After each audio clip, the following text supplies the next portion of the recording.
জীবনে মুহাম্মদ, মরণে মুহাম্মদ, হৃদয়ে মুহাম্মদ, চেতনায় মুহাম্মদ, জীবনে মুহাম্মদ, মরণে মুহাম্মদ।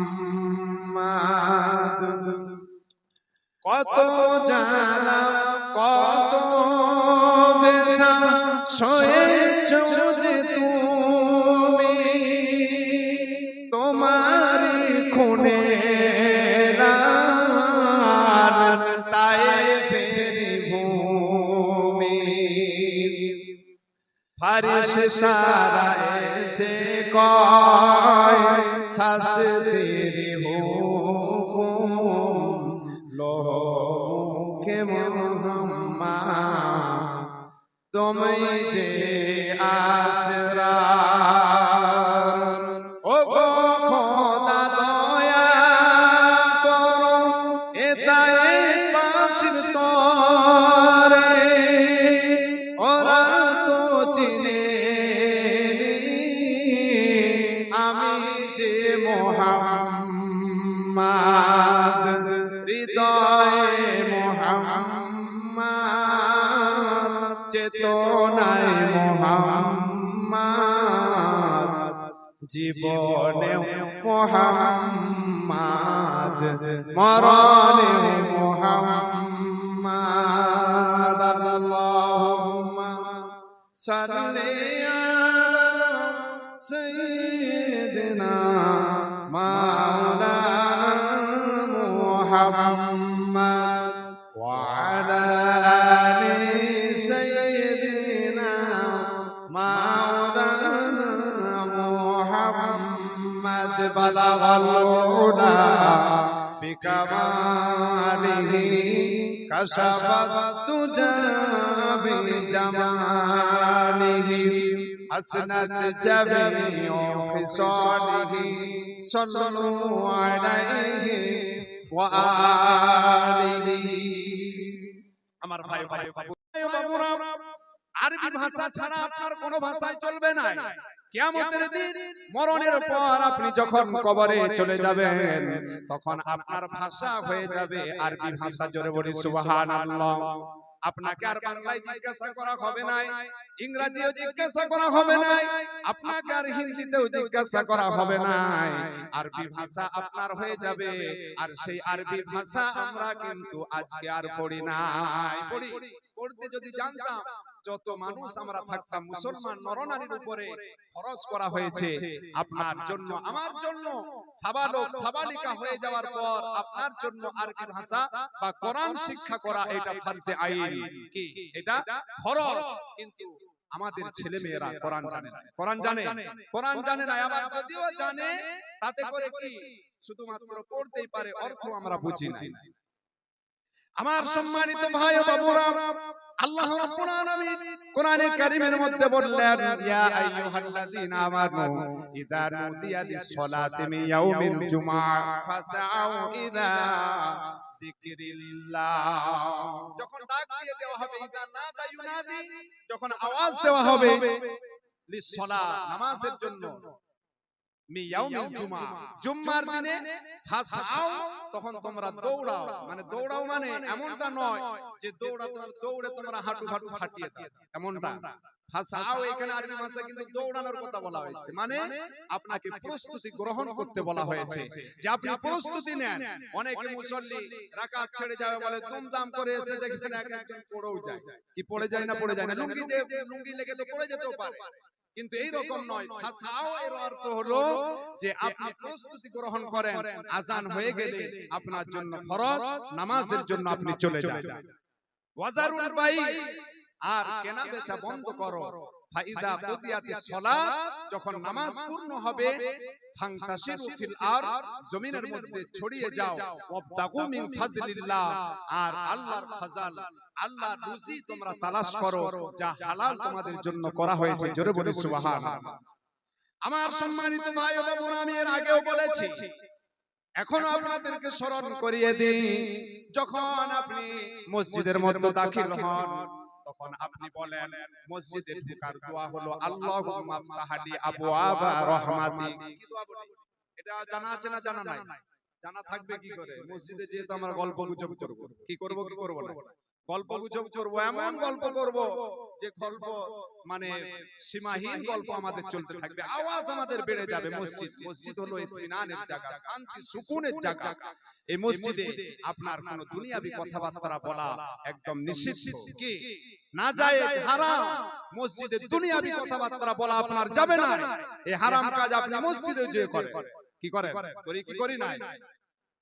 আমার সম্মানিত ভাই ও বোনেরা, হযরত ইব্রাহিম আলাইহিস সালাতু ওয়াস সালাম যখন কাবা ঘর তৈরি করলেন, ইব্রাহিম খলিলুল্লাহ, আল্লাহর দোস্ত বলা হয়েছে যে ইব্রাহিম আলাইহিস সালাতু ওয়াস সালামের যে আল্লাহ রাব্বুল আলামিন কুরবানি ওয়াজিব করেছেন, সেই ইব্রাহিম আলাইহিস সালাতু ওয়াস সালামের এইটা সুন্নাত, কি এটা আমাদের জন্য আল্লাহ রাব্বুল আলামিন ওয়াজিব করে দিয়েছে।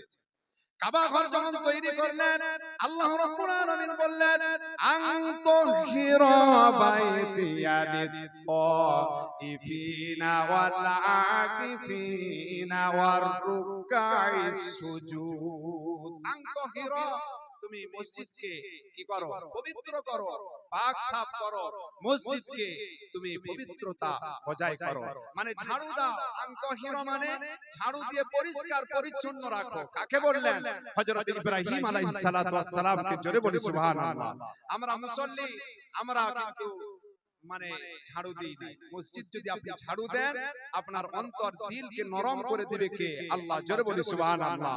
আপনার আল্লাহ, আমার আল্লাহ আপনার অন্তরকে পরিষ্কার রাখবে, আপনার অন্তরকে নরম করে দিবে, আপনার কবরটাতেও আপনার জন্য প্রশস্ত বানিয়ে দিবে। জোরে বলি সুবহানাল্লাহ। ইব্রাহিম খলিলুল্লাহ, যিনি আল্লাহর পয়গম্বর, জলিলুল নবী, উলুল আজমি মিনার রাসূলের মধ্যে একজন, আল্লাহর নবী ইব্রাহিম আলাইহিস সালাতু ওয়াস সালামকে বললেন আনতাহিরা। তাহিরা মানে হলো পরিষ্কার পরিচ্ছন্ন রাখো। বাইতিয়া লিত-তাইফিন, তাওয়াফকারীদের জন্য, ওয়ালা আকিফিন, রুকুকারীদের জন্য, ওয়ার রুকআইস সুজুদ, আর সিজদাকারীদের জন্য। আল্লাহ রাব্বুল আলামিন বললেন, কাবা ঘরকে তুমি মানে পরিষ্কার পরিচ্ছন্ন রাখো। কাদের জন্য? তাওয়াফকারীদের জন্য, রুকু এবং সিজদাকারীদের জন্য। এই মসজিদকে তুমি পরিষ্কার রাখো। আমরা মসজিদে গেলে পরিষ্কার পরিচ্ছন্ন রাখতে চাই না। কি করি? নোংরা আবর্জনা থাকলেও, খুঁটি পড়ে থাকলে আপনি সরিয়ে দিবেন, হুকুম কাউকে করবেন না। হুকুম আপনি কেন করবেন? কার গোলাম? আল্লাহর গোলাম। কার কাছে গেছেন? আল্লাহর কাছে গেছেন। সিজদা যখন মুমিন ঈমানদার বান্দা যখন সিজদা দেয়, কার কদমে, কার পায়ে সিজদা দেয়? আল্লাহর পায়ে সিজদা দেয়। জোরে বলি সুবহানাল্লাহ। কার পায়ে সিজদা দিই আমরা? আল্লাহর পায়ে সিজদা দিই। তাহলে মসজিদে যাব, আমরা অবশ্যই চুপচাপ থাকব। কি করব? মসজিদে গেলে আমরা আওয়াজ করব না। মসজিদে আমরা কোন রকম আওয়াজ করব না। আমার সম্মানিত ভাই ও বাবারা, যখন আমরা মসজিদে ঢুকি, যেই কথা বলছিলাম, মসজিদে ঢোকার সময় আমরা বলি আল্লাহুম্মা আফতাহলি আবওয়াবা রাহমাতি। হে আল্লাহ, আমার জন্য তুমি রহমতের দরজা খুলে দাও। জোরে বলি সুবহানাল্লাহ। কি করি? আমার জন্য রহমতের দরজা খুলে দাও। মসজিদে গেলে আপনি রহমত পাবে, আল্লাহর দয়া করুণা অনুগ্রহ পাবে। আর মসজিদ থেকে যখন আমরা বাইরে বের হই, তখন বলি আল্লাহুম্মা ইন্নী আসআলুকা মিন ফাজলি। ফাজল মানে হচ্ছে রুজি। কি? রুজি। যখন ঢুকছিলেন তখন তো মিন ফাজলিক বললেন না, আল্লাহুম্মা আফতাহলি আবওয়াবা রাহমাতিক বললেন, কিন্তু এখানে তো মিন ফাজলিক বলা যেত। আল্লাহ রুজি দাও, আল্লাহ খেতে দাও, টাকা পয়সা দাও, 1-2 কেজি সোনা এখানে দিয়ে দাও। দোয়া চাইবো যখন 2 কেজি 1 কেজি সোনা দিয়ে দাও। সোনার দামও বেড়েছে, নাই তো? এরকম তো আমরা বলি নাই। বলি কি? আল্লাহুম্মা আফতাহলি আবওয়াবা রাহমাতিক। আল্লাহ তোমার রহমতের জন্য এসেছি, তোমার রহমত চাই, তোমার দয়া অনুগ্রহ চাই। জোরে বলি সুবহানাল্লাহ। যখন আমরা বাইরে বের হই, তখন আমরা বলি আল্লাহুম্মা ইন্নী আসআলুকা মিন ফাদলি। হে আল্লাহ, আমার রুজি রোজগারকে তুমি বাড়িয়ে দাও। জোরে বলি সুবহানাল্লাহ। তাই আল্লাহ রাব্বুল আলামিন বললেন, ফান্তাশিরু ফিল আরদি ওয়াবতাগু মিন ফাজলিল্লাহ, আল্লাহ তোমার রুজির জন্য আমার জন্য কুশাদা করে দাও, তুমি রুজি আমার বাড়িয়ে দাও। জোরে বলি সুবহানাল্লাহ। আমার ভাই ও বাবুরা, আল্লাহর কাছে চাইতে হবে, চাওয়ার মতো চাইতে হবে। আল্লাহর কাছে যদি আপনি চাওয়ার মতো চায়েন, আল্লাহ রাব্বুল আলামিন অবশ্যই দিবেন। আল্লাহ রাব্বুল আলামিনের রহমতের কোনো শেষ নেই, আল্লাহর দয়ার কোনো শেষ নেই। না হলে আমাদের যা গুনাহ বেড়েছে, পাপ বেড়েছে, আমরা মজলিস করার পরও আমাদের কিন্তু গুনাহ থেমে নাই। কি থেমে আছে? আমাদের পাপ গুনাহ থেমে আছে। আল্লাহই ভালো জানে, কিন্তু আমিও তো ভালো জানি। আমি ভালো জানি না, আমিও জানি। কারণ একটা মানুষ যখন পাপ অন্যায় গুনাহ করে, তখন তার 95% অন্তর মন বলে দেয় যে এটা গুনার কাজ, পাপের কাজ। কি ঠিক কিনা? আপনার 95% বলে দেয়, বরং তার থেকেও বেশি 99% বলে দেয়। ভুলবশত 1% হতে পারে। কিন্তু গুনাহ পাপ করে কিসের জন্য করি? খুশি, আনন্দ, এনজয় করব, এই জন্য পাপ আমরা করি। আল্লাহ তাআলা যেন আমাদের সকলকে সমস্ত রকমের অন্যায়, বুরাই, পাপ থেকে যেন আল্লাহ তাআলা পবিত্র রাখেন। আমরা সকলে বলি আমিন। ফাআম্মা মান তাগা ওয়া আথারাল হায়াতাদ দুনিয়া ফাইন্নাল জাহিমা হিয়াল মাআওয়া।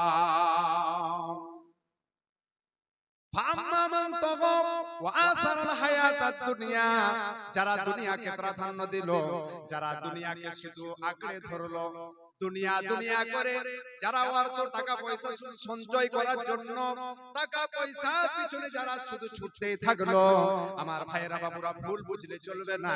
টাকা পয়সা প্রয়োজন, এই দুনিয়াতে সংসার আপনার প্রয়োজন। আপনি নবীর সুন্নাত পালন করছেন, আপনার সংসার দেখলে আপনার জন্য ফরজ। আপনি যদি সংসার না করেন, আপনার আমল যদি আপনার কি হয়, কমজোর হয়। কিন্তু বিবাহের পরে, সংসার হয়ে যাওয়ার পরে আপনার আমলটা, ঈমানটা আপনার পাকাপোক্ত হয়ে যায়। জোরে বলি সুবহানাল্লাহ। আল্লাহ রাব্বুল আলামিন সেই সিস্টেম পাঠিয়ে দিয়েছেন। এই দুনিয়ার সিস্টেমে আপনাকে আল্লাহর হুকুম মোতাবেক আপনি যদি চালান আর অর্থ রোজগার করেন, টাকা পয়সা করেন হালালের উপরে, আল্লাহর হুকুম, নবীর সুন্নতের উপরে যদি আপনি জীবনকে গড়েন, তৈরি করেন, আপনার সন্তানদেরকে করান, আপনার স্ত্রীকে করান, আপনার পিতামাতাকে করান, আপনি নিজে যদি সঠিক রাস্তায় চলেন, আল্লাহর হুকুম মোতাবেক জিন্দেগি যাপন করেন, আল্লাহ রাব্বুল আলামিন, আল্লাহ তাআলা বলেছেন, যারা দুনিয়াকে শুধু দুনিয়ার জন্য, যারা টাকা পয়সার পিছনে ছুটলো, আল্লাহ রাব্বুল আলামিন তাদের জন্য বললেন, ফাইন্নাল জাহিমা হিয়াল মাআওয়া। জাহিম মানে হচ্ছে জাহান্নাম, হিয়াল মাআওয়া চিরস্থায়ী জাহান্নাম ঠিকানা হবে। কাদের জন্য?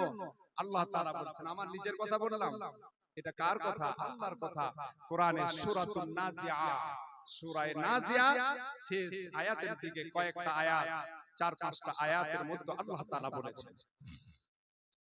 আমার সম্মানিত ভাই ও বাবুরা, আল্লাহ রাব্বুল আলামিন বললেন, তারপরে আয়াতে বললেন, ওয়া আম্মা মান খাফা মাকামা রাব্বিহি ওয়া নাহান নাফসা আনিল হাওয়া। ওয়া আম্মা মান খাফা, যারা আল্লাহর ভয়ে, আল্লাহর খৌফে, আল্লাহর ভয়ে, মাকামা রাব্বিহি, তার রবের কাছে দাঁড়াতে হবে, ওয়া নাহান নাফসা আনিল হাওয়া, নিজের নফসকে কন্ট্রোল করেছে, নিজের নফসের উপরে নিজের ইচ্ছা অনুযায়ী করে নাই, বরং রবের ইচ্ছার অনুযায়ী করেছে। কি করেছে? রব যা ইচ্ছা করেছে, আল্লাহ যা বলেছেন তার মোতাবেক সে জিন্দেগি চালনা করেছে, সে চালিয়েছে, নিজে চলেছে, সন্তানদেরকে চালিয়েছে, পরিবারকে চালিয়েছে। আল্লাহ রাব্বুল আলামিন বললেন, ফা ইন্নাল জান্নাতা হিয়াল মাওয়া, আল্লাহ তাআলা তার জন্য চিরস্থায়ী ঠিকানা করে দিয়েছেন জান্নাত। জোরে বলি সুবহানাল্লাহ। কি করেছেন? জান্নাত ঠিকানা করে। আমার ভাইয়েরা বাবুরা, আল্লাহ রাব্বুল আলামিনের হুকুম, 5 ওয়াক্ত নামাজ আদায় করুন। আমার মা বোনেরা, আল্লাহর হুকুম পালন করবেন। আপনার জন্য 4টে কাজ। আমার ভাইদের জন্য এত কিছু বললাম, মা বোনেদের জন্য বলি 4টে কাজ। আপনার বিশেষ কিছু কাজ নেই, আপনার জুম্মার নামাজ নাই, আপনার জন্য ঈদের নামাজ নাই, আপনার জন্য জানাজার নামাজ নাই, আপনার জন্য অনেক কিছু ছাড় আল্লাহ তাআলা দিয়ে দিয়েছেন। কিন্তু আপনাকে 4টে কাজ করতে হবে। আল্লাহ নবী সাল্লাল্লাহু আলাইহি ওয়াসাল্লাম বলেছেন, মহিলারা যদি চারটি কাজ করে আল্লাহ রাব্বুল আলামিন ইন্তেকালের পরে, মরণের পরে সাথে সাথে তাকে জান্নাতে দাখিল করে দিবেন। জোরে বলি সুবহানাল্লাহ। চারটি কাজ মানে হলো, আপনার যখন ওয়াক্তের মধ্যে নামাজের সময় হয়ে যাবে, আপনি ওয়াক্ত মতো নামাজ আদায় করবেন। অবশ্যই ওয়াক্ত মতো নামাজ আপনি আদায় করবেন। আপনার শরীর খারাপ হলে নামাজ আল্লাহ তাআলা maaf করে দিয়েছেন, কিন্তু রমজান মাসে আপনার শরীর খারাপ যদি হয়, আপনি যদি হায়েজ হন, আপনি যদি আপনার যদি যে মাসের পিরিয়ড হয়, আপনার যদি হয় এমনি মাসে, কিন্তু আপনার নামাজকে আল্লাহ তাআলা maaf করে দিয়েছেন। রমজান মাসেও কিন্তু এই নামাজগুলি maaf হয়ে যাবে, কিন্তু রমজান মাসের রোজা কিন্তু আপনার maaf হবে না। কি হবে না? রমজান মাসের রোজাগুলি maaf হবে না। আমার মা বোনেরা মনে রেখে, আপনারা আপনাদের জোটা রোজা কাজা হয়ে যাবে, মানে জোটা রোজা আপনার ছেড়ে যাবে, সেই কটা রোজা আপনাকে কিন্তু রাখতে হবে। তাহলে এক নাম্বার হলো, আপনার টাইম মতো, সময় মতো আপনাকে নামাজ আদায় করে নিতে হবে। নামাজ কিন্তু আপনার জন্য maaf হবে না, এক নাম্বার। দ্বিতীয় নাম্বার হলো, রমজান মাসে আপনি রোজা রাখবেন, রমজান মাসে রোজা আপনার কাজা মানে maaf নেই। দুই নাম্বার। তৃতীয় নাম্বার হলো, আপনার স্বামীর সেবা, আপনার স্বামীর যে শরীয়ত সম্মত যা হুকুম, তা হুকুমগুলি অবশ্যই আপনি মানবেন। কি করবেন? আল্লাহ মানে আপনার স্বামীর যা শরীয়ত সম্মত যে হুকুমগুলি আপনাকে আদেশ করবে,